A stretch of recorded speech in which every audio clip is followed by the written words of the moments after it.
গাজীপুরের জয়দেবপুর স্টেশনের কাছে তেলবাহী ওয়াগন ও যাত্রীবাহী কমিউটার ট্রেনের সংঘর্ষের ২৬ ঘন্টা পরও শেষ হয়নি উদ্ধার কাজ। এই মুহূর্তে ঘটনাস্থলে আছেন সহকর্মী মাহমুদা শিকদার। আরও জানতে তার কাছে চলে যাচ্ছি।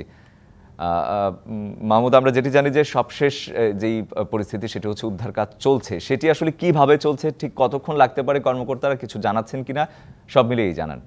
আসলে গতকালকে যে দুর্ঘটনার পরে প্রায় ২৬ ঘন্টা পার হয়ে গেল, কিন্তু এখনো উদ্ধার কাজ চলমান আছে, এখনো শেষ হয়নি। আমি যদি পেছনে একটু দেখাই যে তেলবাহী যে রেল গাড়িটি ছিল, সেটির যে একটি ওয়াগন কিন্তু এখানে আছে, এটি আসলে সরানোর চেষ্টা চলছে সকাল থেকে।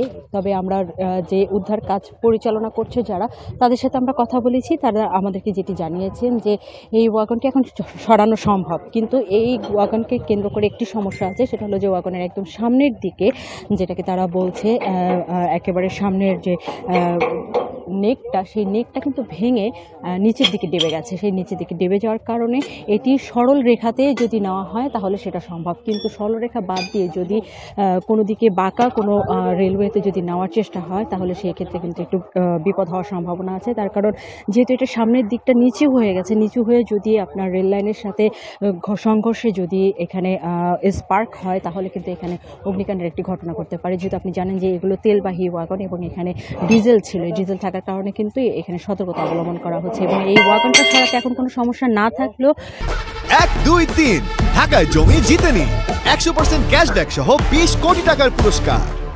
সমস্যা একটি হচ্ছে, সেটি হলো ইঞ্জিন দুটোর কারণেই কিন্তু এই ওয়াগনটি এখান থেকে সরাতে পারছে না। তার কারণ ইঞ্জিন দুটো যেহেতু যে সরল রেখার মাধ্যমে এই ওয়াগনটাকে সরিয়ে নিয়ে জয়দেবপুর রেল স্টেশনে রাখা হবে, তার একদম সম্মুখে কিন্তু ইঞ্জিন দুটো এখনও পড়ে আছে।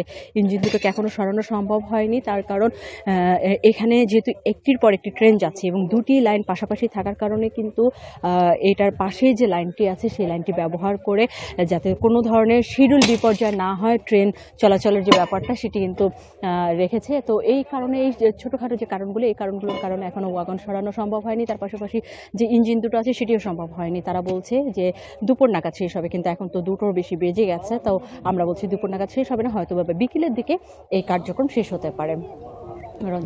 মাহমুদ, আপনাকে ধন্যবাদ।